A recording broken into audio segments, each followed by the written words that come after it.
Some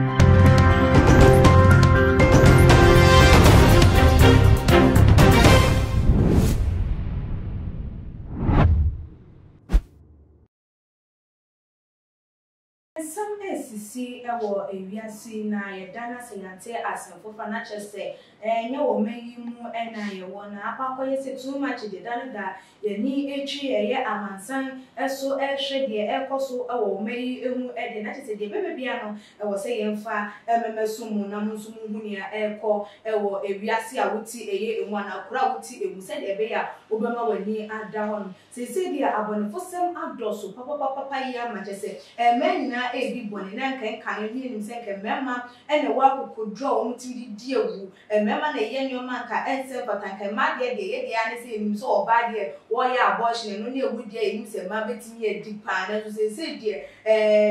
kwakwa dura na se bia ya kwakwa kodu no ma bi no krampo ye nyoma bi chen mema echese wo dwen ho wonte ase na de ya me no wo kase ede ensema babato ya pono eso se ma me bia womo eche no ewo River State na chese michema Nigeria empotamo na sa arehusemi ya na se nyamrahusemi esiye ma mi yi chese nidi amama metu edwa edim nanso so akwada ya wonu a de ache ne so a day old baby na ma mi di na she handbag mu a chese nka wodi no edwane edi every River State wonu na eno na ebra wo dwane ana se ebra wodi akwada no ehye bag mu ekono enkrofo bi suspect ye ema enu entinum wo mo eche ma mi gina wono mo a wo mo ebo ne se chonkoko hu nsem a day old baby ma mi ede no ahye handbag mu abusuafo ema ye handbag akesi yibi eno wode akwada no ahye mo awuchi unchire mu eba ye ni chire mu akutu mu se ma me na akwada no chese enye ne ba wo kofano ene de ni free baby na abusuafo achese nkrofo anya hu hint na apene no motiatie mu efre aboafo se ne mumahwo ni pabodom pem ebebe pie ye ewo mami yi esom na eka da unim se ganafo ana se ebiase ye wo ide se mo action akwakwa ya dia nkrofo eni gye won ye mprimpri nya chewa na enu anu no ye bro ana ye show ye kun ewo onu na se won so wadi instant justice ewo na mami etiri ya eye NSM empenifo ebebe piemu ewo hono intercepted Federal Highway Police form na eba ye ebebe rescue no edi free crowd no anase mob for no ewo no se de be ya wo mo embo eye no asise mami ye do no akwako piemu ewo aposifo akache achese arabusengwe esi ye ewo River State Mission Port Harcourt mpotemo ewo no biaye ebi na sa arabusengwe esi ye ewo no asise am no wo kasai ede akwada no ne tibia ye anase tibia wo mu entimi fama memetu edwa se wote ase anase se wo wo ede nhwehwemu ekọ enso na so mami a wodi sa ye ewudi anase anko wodi sa ewudi yi wono de aposifo ensa asonu a wo aposifo akache na butia ko mayen hwade o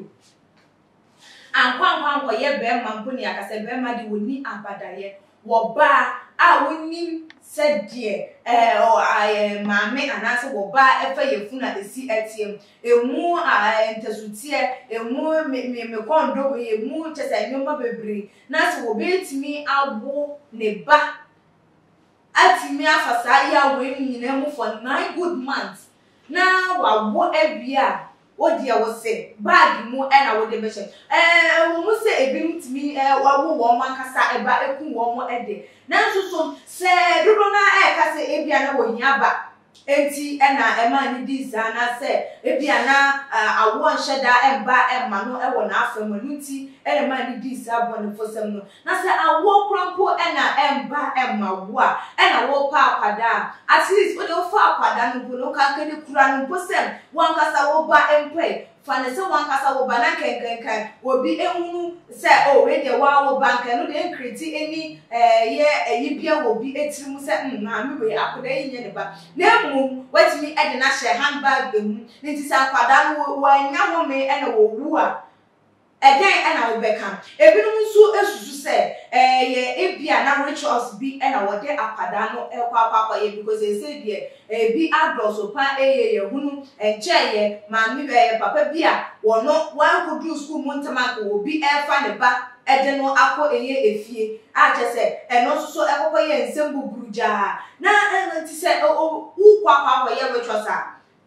sa kwan bi eso asikani brebi wo hono mu anokure ni nyame anumi aya na entwe anase enye no kwan so anu because when every wo pe eyesika na nti na wa wonfa wo yem ade enkonko pesika na wo bi ade emum ena wo de kwako pesika eno ena be ma wo sorry a wo te hono mu na bo hu se we ka ena me ba yira ena me wo me ba ena me hunu se anase fo na bi susu na ton akwada no de ne ma me no untimi hu because na say intem ensem a sorry ye ever a doctor for na nurse for wo mo eton nkrofo emma edema ebinu mo ka kire awofo ne se wo mo ma ewu abro wo mo nimpo etimi ewu wo mo emba nimpo na koma mpoche se koma ka se me kwa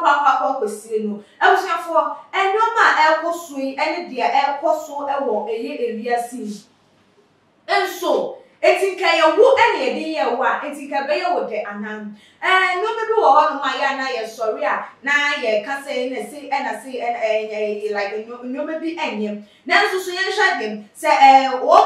mo eba ye me bi hu so mutugu ma mi su elbro na anase wo mo ekuna akaye ne kwan so a eno no enye se bia ye form of action so wo mo se enye edem na nso so se wo betimi edi eni wo be show obi eni ye na akokko ye ade bi tia eye wo bi ede ene wo nso so ye ma wo fa sa ya wo ni emu a eye no kwan so a eno no edesa abusuafo de ekosoi mo ma ye ni enda wo ye pam wo ba ewo wo nchen wo pie akoba bia no wo mo wani ada wo no mo wani ni wo ma echi because they say enkrofo asore pa ye child trafficking asore ewo ye omayi emu ene amangodo eso a ya hwe ni amaye ni anda wo no mu a ye de fofo ebeda ne ye kwa ye ni obebi wo ho no ma ebefa eye yasem na ebiemu nso so eno